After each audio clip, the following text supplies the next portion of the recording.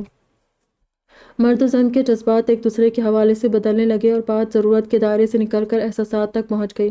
تم جانتی ہو نور، پاپا مجھے یہ سب نہیں سمجھا سکے کہ جب کسی کو مقام مل جاتا ہے تو احساسات میں نزاکت پیدا ہو جاتی ہے، اس وقت وہ سب نظر آنے لگتا ہے جو پہلے پوشیدہ تھا، دل وہ کچھ حاصل کرنے کی تمنا کرنے لگتا ہے جو اسے پہلے میسر نہیں تھا، جیسے مسلمان عورت کے ساتھ ہوا۔ اسلام میں عورت کے لیے مقام کا تعین کر دیا گیا، مگر گزرتے وقت کے ساتھ اس کے احساسات کو جب اہمیت دی گئی تو اس کے احساسات میں، جذبات میں نزاکت پیدا ہو گئی، اس نے خود پر نازا ہونا شروع کر دیا، عزت ملی تو تقاضے بھی بڑھنے لگے۔ وہ عورت جو پہلے خود کو زندگی کے ساتھ عزت، تحفظ اور آسانیاں عطا کیے جانے پر اللہ کا شکر ادا کرتے نہیں تھکتی تھی، اپنے شوہر کی دوسری بیویوں کے ساتھ خوشی خوشی ایک جگہ پر پرسکون زندگی گزارتی تھی، خود کی حیثیت متعین ہوتے ہی، خود کو عزت اور اہمیت ملتے ہی دھیرے دھیرے بدلنے لگی۔ نوازے جانے پر خود کے اندر پیدا ہونے والے اس ناز نے اسے کسی جگہ نہیں چھوڑا، اس ناز کے مرہون منت اس نے اپنے مزید احساسات کو بھی تیزی سے سمجھنا شروع کیا۔ اس نے اپنے تمام احساسات میں جذبات کو سب سے اوپر رکھ لیا، اس کے وہ قوی جذبات جو شوہر کے روپ میں ایک مرد کے ساتھ بے حد مضبوطی سے جڑے ہوئے تھے۔ شوہر کا پیار، اس کی توجہ، خود ہی کو دی جانے والی عزت نے عورت کو حساس کر ڈالا۔ دین میں مرد کو حکم تھا کہ انصاف کی بنیاد پر وہ دوسری شادی کر سکتا ہے، مگر اس کی حساس عورت نے خود کے جذبات کے مجروح ہونے کے ڈر سے، اپنے اقتدار کے چھن جانے کے خوف سے اپنے شوہر کو بس خود تک محدود کر لیا۔ وہ اپنے جذبات کو سمجھنے لگی تھی، وہ اپنے دل کی آواز کو سننے کے قابل ہو چکی تھی، وہ اپنے تمام حقوق پہچان چکی تھی، وہ اس اہمیت کی عادی ہو گئی تھی جو اسے شوہر سے ملنے لگی تھی، اسی لیے اس نے حیثیت رکھنے کے باوجود شوہر کی تقسیم کو منظور نہ کیا۔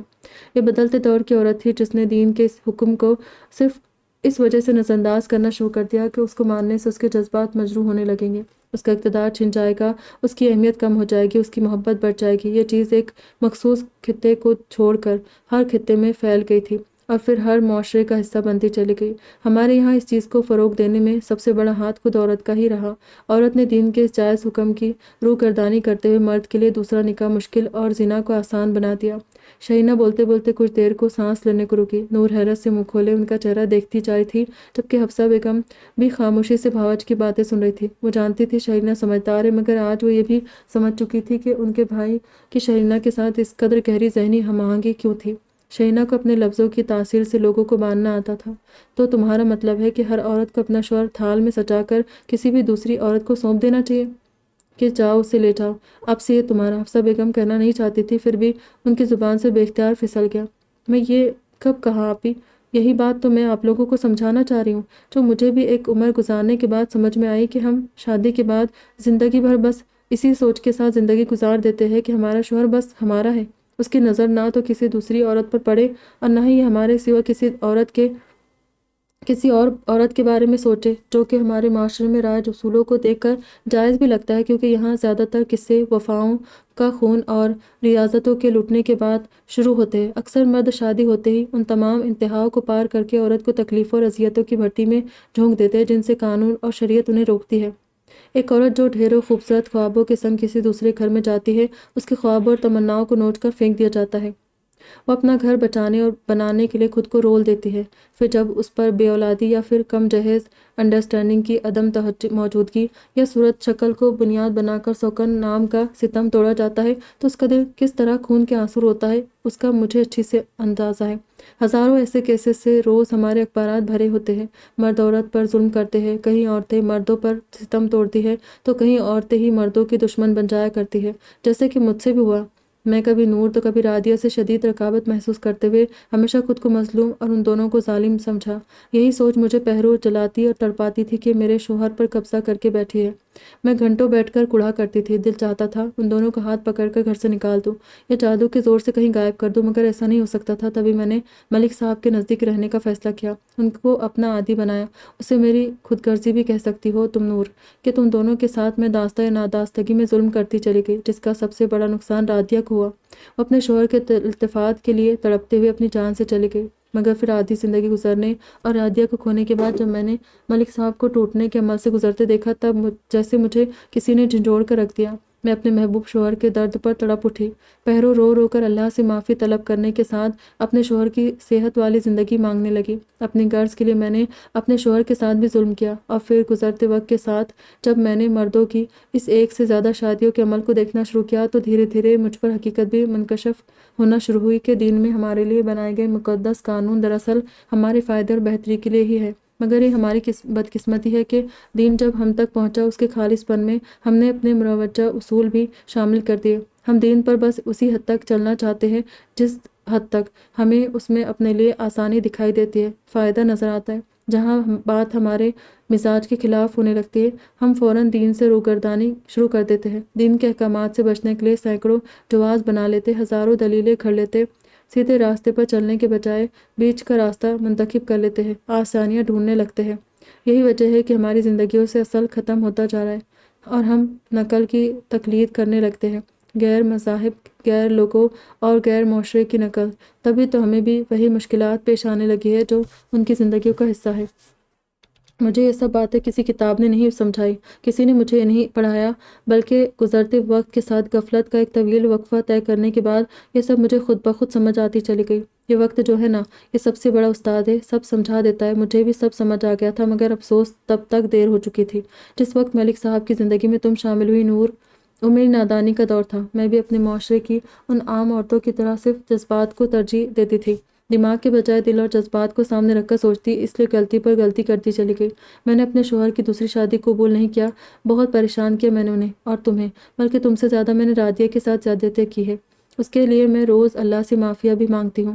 رادیہ زندہ ہوتی تو میں اس سے بھی تب تک معافی مانگتی جب تک وہ مجھے معاف نہ کر دیتی، مگر رضائے الہی سے اب وہ ہمارے ساتھ نہیں ہے۔ یہ ملال میرے دل میں مرتے دم تک رہے گا کہ میں اس کی زندگی میں اس سے معافی نہیں مانگ سکی۔ لیکن نور، رادیہ کے سوا تمہارے ساتھ جو زیادتی ہے میری وجہ سے ہوئی، ان کے لیے تم مجھے معاف کر دو۔ میں جانتی ہوں تمہیں ملک صاحب نے میرا حوالہ دے کر بہت سخت الفاظ کہے، لیکن اس عمل کے لیے وہ تم سے بہت شرمندہ ہے، تمہاری وجہ سے بہت روئے بھی ہے، اب تک پریشان ہے، خود بھی ہارٹ پیشنٹ ہے، ان کے لیے اتنا سٹریس ٹھیک نہیں ہے۔ میں تمہارے سامنے ان کی پیروی نہیں کر رہی ہوں، بس التجا کر رہی ہوں کہ آج تک جو کچھ ہوا اور تم نے جو برداشت کیا اس کے لیے مجھے معاف کر دو، ملک صاحب کو معاف کر دو۔ وہ رادیہ کے بعد اب تمہیں کھونے سے بہت زیادہ ڈر چکے ہیں، اسی لیے آئندہ کبھی ایسا کچھ بولنے سے پہلے بھی 100 بار سوچیں گے، جس سے تمہاری دل آزاری کا ڈر ہو۔ تم انہیں چھوڑ کر کہیں مت جانا نور، میری وجہ سے جو کچھ ہوا اس کا ازالہ تو میں نہیں کر سکتی، مگر اتنا وعدہ کرتی ہوں کہ میں اب سے خود احتیاط کروں گی کہ ایسا کچھ نہ کروں جو تمہارے دل کو دکھانے کی وجہ بنے۔ میں ملک صاحب سے خود ہی دور رہنے کی کوشش کروں گی۔ اور روانگی سے بولتی شہینہ کے لبوں پر اچانک نور کا لرزتا ہاتھ آ کر ٹھہر گیا، دھیرے دھیرے کھسکتے ہوئے آگے تک چلی آئی اور انہوں نے شہینہ کے ہونٹوں پر ہاتھ رکھ کر انہیں چپ کروا دیا تھا۔ تبھی شہینہ نے چونکتے ہوئے سر اٹھا کر نور کی جانب دیکھا۔ بس آپ ہی مجھے مزید کتنا شرمندہ کرے گی، میں تو پہلے شرمندگی سے زمین میں گڑی جا رہی ہوں اور اب آپ یہ سب کہہ کر مجھے مزید ندامت کے گڑھوں میں دھکیل رہی ہے۔ پلیز اس طرح مت کہیں، آپ ان سے کیوں دور رہے گی؟ کیا وہ آپ کے شوہر نہیں ہیں؟ شوہر وہ بھی جو آپ کے محبوب اور دوست ہے۔ آپ ملک صاحب سے بہت محبت کرتی ہے، ان سے دور نہیں رہ سکتی۔ میں یہ بھی جانتی ہوں کہ پہلی بیوی ہونے کے ناطے آپ کی قربانی مجھ سے بہت بڑی ہے، آپ نے جو بھی کیا مگر یہ آپ کی اعلیٰ ظرفی تھی کہ آپ نے میرے ساتھ رادیہ کو بھی اپنے شوہر کی زندگی اور اپنے گھر میں برداشت کیا ہے، اسی لیے ملک صاحب آپ کی اس قربانی کی دل سے قدر کرتے ہیں اور آپ کے گرویدہ ہے، آپ انہیں تکلیف میں نہیں دیکھ سکتی۔ میں بھی ان کے لیے یہی محسوسات رکھتی ہوں، اس وقت انہیں پریشان دیکھ کر مجھے بھی خوشی نہیں ہو رہی ہے۔ انہیں روتے دیکھنا آپ کی طرح ہی میرے لیے بھی کسی آزمائش سے کم نہیں ہے۔ بس مجھے کچھ وقت دے۔ وہ میرے سامنے بھی اشک ندامت بہا چکے ہیں جنہیں دیکھ کر میں اپنا دل سخت نہیں کر سکی، اسی لیے میں ان کو معاف کر چکی ہوں۔ بس کچھ وقت میں خود کو دینا چاہتی ہوں آپی، امید ہے آپ اس میں میرا ساتھ ضرور دیں گی۔ نور نے شہینہ کا ہاتھ تھام کر ملتجی انداز میں کہا اور پھر شہینہ کے اسبات میں سہلاتے نور کھل کر مسکرا دی تھی، جبکہ حفصہ بیگم نے بھی آسودگی سے مسکراتے آگے بڑھ کر نور اور شہینہ کو گلے لگا لیا تھا۔ اس شاندار ڈائننگ روم میں سجی سجائی ناشتے کے ٹیبل پر دو نفوس کی موجودگی کے باوجود مکمل خاموشی کا راج تھا۔ سارم کے سامنے والی چیئر پر بیٹھا سیف کی نکیوں سے سنجیدہ سے سارم کی شکل دیکھ رہا تھا، جو سر جھکائے اپنے اسپیشل کارن فلیکس کے ساتھ گھونٹ گھونٹ اسٹرابیریز شیک کے سپ لے رہا تھا۔ آسمانی شرٹ اور وائٹ جینس اس کے اونچے لمبے پہلوانوں والے سراپے پر سج کر اپنی خوش قسمتی پر ناز کر رہی تھی۔ سرخ و سفید رنگت پر قدر لمبے گولڈن براؤن بالوں کو جیل کی مدد سے اس نے ایک سائڈ جمایا ہوا تھا۔ اس نکھری ستھری صبح جیسا نکھرا اور فریش چہرہ لیے وہ پورے ماحول پر چھایا ہوا لگ رہا تھا۔ سیف نے توصیفی نظروں سے بھائی کو دیکھتے گلا کھنکار کر صاف کیا۔ برو، کیا آپ مجھ سے خفا ہے؟ فوک سے آملیٹ توڑتے ہوئے سیف نے جھجک کر سارم سے پوچھا۔ تمہیں ایسا کیوں لگتا ہے سیف؟ سارم نے شیک کا ایک بڑا سا سپ لیتے ہوئے سوالیہ نظروں سے بھائی کو دیکھا۔ آپ کل رات سے خاموش ہیں، مجھ سے بات نہیں کر رہے، کیا آپ کو میری کوئی بات بری لگی ہے؟ سیف اب ناشتے کی پلیٹ پیچھے کھسکاتے ہوئے پوری طرح سے سارم کی طرف متوجہ ہوا۔ تم نے ارقام ملک کو رعایت دے کر اچھا نہیں کیا سیف، تم نے میرا بھائی ہونے کے باوجود اپنے دشمن کو یوں ہی چھوڑ دیا۔ تمہاری یہ فیاضی مجھے بہت بری لگی۔ اس نے تمہیں ایک تھپڑ مارا تھا، تم اس کا وہی ہاتھ توڑ دیتے، سب کے سامنے اسے اتنا مارتے کہ وہ اپنے پیروں پر کھڑا رہنے کے لائق نہیں رہتا، تب جا کر میں فخر سے کہتا تم میرے بھائی ہو۔ سارم نے اپنے ہاتھ میں موجود چمچ ٹیبل پر پٹکتے ہوئے غصے سے کہا۔ اسے تو ارقام ملک تبھی سے پسند نہیں تھا جب سے اسے پتہ چلا کہ وہ شراب کے نشے میں علایا کے گھر جا کر اس سے دست درازی کی کوشش کر چکا تھا۔ اسی وقت سے سارم اس سے کھار کھانے لگا تھا، اور اب بھائی کے ساتھ بدتمیزی کا سن کر تو اس کا مزید ارقام ملک پر دماغ خراب ہو چکا تھا۔ جبکہ سیف خاموشی سے سارم کا چہرہ دیکھتا رہا۔ برو، وہ ارتضیٰ بھائی کا چھوٹا بھائی ہے، ہمارا کوئی دشمن نہیں ہے۔ آپ جانتے ہیں نا کہ ارتضیٰ بھائی ہمارے لیے کیا ہے۔ اس وقت لاکھ بھائی نے اسے سزا دینے کا اختیار مجھے دیا، مگر میں جانتا ہوں اگر میں بقول آپ کے میں ارقام کا ایسا حال کرتا کہ وہ اپنے پیروں پر کھڑے رہنے کے بھی لائق نہیں رہتا تو ارتضیٰ بھائی کو اس کا حشر دیکھ کر اتنی ہی تکلیف ہوتی جتنی آپ کو مجھے اس ٹارچر سیل میں دیکھ کر ہو رہی تھی۔ سنجیدگی سے بولتا سیف آخری بات پر مسکرانے لگا تھا، تبھی سارم نے چونک کر اس کا چہرہ دیکھا جو مسکراتے اسے ہی دیکھ رہا تھا۔ مجھے کیوں تکلیف ہوتی؟ تم نے جیسا کیا ویسا بھرا۔ اس ارقام کو کچھ نہیں کہہ سکتے، مگر اس انوسنٹ لڑکی پر اپنا ٹیرر چھاڑ کر خوش ہو رہے تھے، بے وقوف۔ سارم نے سیف کے مسکراتے چہرے سے نگاہیں چراتے ہوئے منہ بنا کر کہا۔ ارقام ملک کو رعایت اس لیے دی کہ وہ ارتضیٰ بھائی کا چھوٹا بھائی تھا، مگر وہ انوسنٹ لڑکی سزا کی حقدار تھے۔ میں اسے سمجھانا چاہتا تھا کہ آئندہ بنا کسی کی اصلیت جانے اس کے ساتھ الجھے نہ زبان درازی کرے۔ امید ہے وہ سمجھ گئی ہوگی، اور اسے مزید سمجھداری سکھانے کا بھی انتظام کرنے والا ہوں۔ وہ آپ کے بھائی کی زندگی میں بہت جلد بیوی کے روپ میں وارد ہوگی۔ برو، اپنے لیے جگ سے جوس گلاس میں پلٹے ہوئے سیف نے مطمئن سے انداز میں کہا، اور اس کی بات سن کر شیک پیتے سارم کے گلے میں زور کا پھندا لگا تھا۔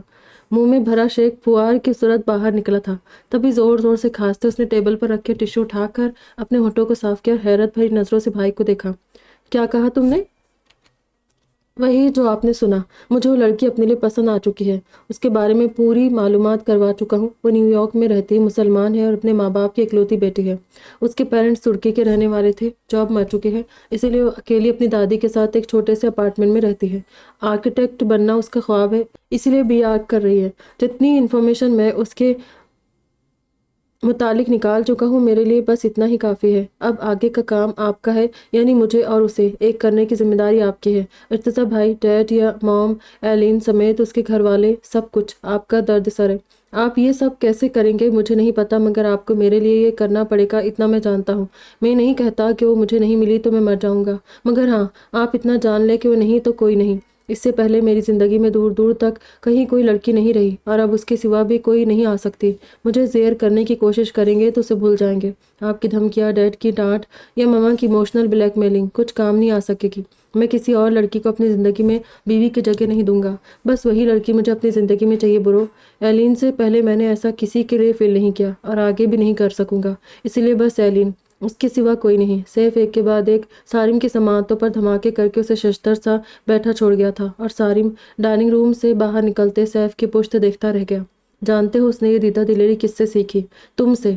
تم نے اسے یہ راستہ دکھایا ہے، تم نے اس گناہ کو اس کے سامنے آسان بنا کر پیش کیا ہے۔ آج دیکھو تمہاری ایک نیچ حرکت کا کیا نتیجہ نکلا ہے۔ جو کچھ تم کر چکے ہو وہی اب تمہارا چھوٹا بھائی کر رہا ہے۔ وہ تمہارے نقش قدم پر چل رہا ہے۔ جو ذلالت تم نے دکھائی تھی اب وہ بھی وہی کر رہا ہے۔ سارم کے کانوں میں اچانک ارتضیٰ کی آواز گونجی تھی۔ تو کیا سیف واقعی اس کے نقش قدم پر چل رہا تھا؟ کیا اس کی زندگی میں بھی کوئی علایہ چلی آئی تھی؟ سیف بھی دوسرا سارم شیرازی بننے والا تھا۔ اگر ایسا ہو جاتا تو سارم کو تو سنبھالنے والے کئی ہاتھ تھے، مگر سیف کو کون سنبھالتا؟ ارتضیٰ سارا بار سارم کے کندھوں پر ڈال دیتا۔ ڈیڈ بھی اسے ہی مورد الزام ٹھہراتے۔ سارم ساکت بیٹھا آگے آنے والے سارے حالات کے بارے میں سوچ ہی رہا تھا کہ اچانک ٹیبل پر پڑا اس کا فون بج اٹھا۔ فون کی بیل نے سارم کو اپنی سوچوں پر بریک لگانے کے لیے مجبور کیا۔ اس نے چونک کر فون کی اسکرین کو دیکھا۔ ارتضیٰ کی کال تھی۔ السلام علیکم بھائی جی، اس نے سیدھے بیٹھتے ہوئے پوچھا اور دوسری طرف کی بات سننے لگا۔ سیف کو بھی لاؤ۔ اوکے۔ دوسری طرف موجود ارتضیٰ کی بات سنتے سارم نے مختصراً کہتے کال ڈراپ کر دی تھی۔ پھر پرسوچ انداز میں 2 منٹ ٹیبل کو گھورنے کے بعد اپنے بالوں میں ہاتھ پھیرتے ہوئے ایک گہری سانس بھر کر اپنی جگہ سے اٹھا۔ ارتضیٰ کے حکم کے مطابق 10 منٹ کے بعد وہ سیف کو ساتھ لیے ملک ہاؤس پہنچ گیا تھا۔ ارتضیٰ سب کے ساتھ ڈائننگ روم میں موجود تھا۔ سارم ارتضیٰ کے بلانے پر سیف کو لیے سیدھا ڈائننگ روم میں چلا آیا۔ اندر ٹیبل کے گرد گھر کے سارے افراد موجود تھے۔ خواتین سب کو ناشتہ سرو کر رہی تھی۔ اوئے پتر آ جاؤ، بالکل صحیح وقت پر آئے ہو۔ آؤ ہمارے ساتھ ناشتہ کرو۔ ارحم ملک ان دونوں بھائیوں کو دیکھ کر خوشدلی سے مسکرائے تھے اور اپنی جگہ سے اٹھتے ہوئے انہوں نے ان دونوں بھائیوں کو گلے لگا کر ان کی تکریم بھی کی تھی۔ ارحم ملک بھی بہت محبت و شفقت سے ان دونوں سے ملے۔ پھر سب کے ساتھ ذوالفقار شاہ بھی خوشدلی سے ان سے ملے تھے۔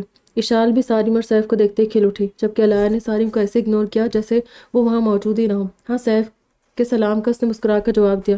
سارم بھیا، سیف بھیا، آئے پہلے ناشتہ کریں۔ نہیں گڑیا، ہم لوگ بس یہاں آنے سے پہلے ناشتہ ہی کر رہے تھے، ہمارا ناشتہ ہو چکا۔ سارم نے مسکرا کر اسے باقاعدے سے معذرت کر لی۔ پھر وہ دونوں ذوالفقار شاہ کے ساتھ باتوں میں مصروف ہو گئے، جبکہ ذوالفقار شاہ کے پاس بیٹھے زراق نے ذرا سی پلکیں اٹھا کر بیوی کا چہرہ دیکھا تھا۔ اشال رات سے اس کی خاموشی دیکھ کر خود بھی اسے مخاطب نہیں کر رہی تھی۔ ان دونوں نے آدھی رات اپنی اپنی سوچوں میں گم رہ کر گزاری تھی۔ دونوں ایک دوسرے سے بے نیاز بیٹھ کے الگ الگ کنارے پر پڑے رہے تھے اور پھر نہ جانے کس وقت خود ہی تھک کر سو گئے۔ صبح نماز کے وقت جب ازراق کی آنکھ کھلی تب اشال بیڈ پر موجود نہیں تھی۔ اس کے متعلق سوچتا ہوا فریش ہونے چلا گیا اور پھر جس وقت نماز کے لیے نیچے آیا تھا تب وہ اسے کچن میں مصروف ملی تھی۔ ازراق کو پتہ تھا ذوالفقار شاہ اور ارحم ملک فجر کے فوراً بعد ناشتہ کر لیتے تھے، تبھی اشال نانا اور باپ کے لیے ناشتہ بنانے کچن میں چلی آئی۔ رات سے اب تک ان دونوں کے درمیان بات نہیں ہو سکی تھی۔ حالانکہ ازراق نے کئی بار اشال کو مخاطب کرنے کی کوشش کی، مگر سب کی موجودگی کے خیال سے وہ خاموش ہو گیا تھا۔ اس نے اشال کے ساتھ روڈ بیہیو نہیں کیا تھا، مگر وہ تھوڑی سی سختی ضرور اختیار کر گیا تھا۔ اسی لیے اشال اس سے خوفزدہ تھی اور ازراق اس کے اسی ڈر کو ختم کرنا چاہتا تھا جس کے لیے اسے تنہائی درکار تھی۔ تبھی وہ رات ہونے کا انتظار کر رہا تھا جب وہ تنہا اپنی اشال کے ساتھ اپنے بیڈ روم میں موجود ہوتا۔ تم اشال اور عفا کو لے کر مما جان کے پاس ہاسپٹل چلے جاؤ، پاپا بھی تھوڑی دیر میں ہاسپٹل سے ہوتے ہوئے آفس آ جائیں گے۔ ارتضیٰ کی آواز پر وہ اپنی سوچوں سے نکلتے ہوئے چونک کر اس کا چہرہ دیکھنے لگا۔ جی بھائی، ازراق نے اس بات میں سر ہلایا۔ صبح ہی سمیر اور انیلا سعدی کے ساتھ نور کا ناشتہ لے کر ہاسپٹل چلے گئے اور حفصہ بیگم کے ساتھ شہرینہ، ارکام اور عزیر واپس گھر چلے آئے تھے۔ کچھ دیر پہلے وہ ناشتے سے فارغ ہو کر آرام کرنے اپنے اپنے روم میں گئے تھے، اسی لیے اب اشال اور عفا ہاسپٹل جا رہی تھی۔ عفا، ذرا چھوٹے کو جلدی نیچے بھیجو اور تم لوگ ہاسپٹل کے لیے نکلو، آپ ادھر اکیلی ہوگی۔ ان لوگوں کو پھر واپس فیصل آباد کے لیے بھی نکلنا ہے، بچے وہاں پھپھو کے پاس ہے۔ ارتضیٰ نے ڈائننگ روم سے باہر نکلتی عفا سے کہا تھا اور ارکام کا نام سن کر سیف کے ساتھ سارم نے بھی چونک کر ارتضیٰ کو دیکھا تھا، جبکہ عفا اس بات میں سر ہلاتے ہوئے اوپر چلی گئی تھی۔ کچھ ہی دیر میں وہ سب ڈائننگ روم سے نکل کر ہال میں جا بیٹھے تھے اور ارتضیٰ کے جلدی جلدی کرنے پر ازراق اپنے ساتھ اشال اور عفا کو لے کر ہاسپٹل کے لیے نکل گیا تھا۔ ارکام بھی نیچے اتر آیا تھا، مگر ہال میں داخل ہوتے ہی اپنے سامنے زارون کے ساتھ بات کرتے سیف کو دیکھ کر اس کے چہرے کے نگوش تن گئے اور ارتضیٰ جو بغور بھائی کے چہرے کو دیکھ رہا تھا اس نے ارکام کے چہرے پر پھیلتی ناگواری کو بھی بخوبی نوٹ کیا۔ چھوٹے، ادھر آؤ اور مجھے بتاؤ کہ 2 دن پہلے تم نے اس مال میں سیف کو تھپڑ کیوں مارا تھا؟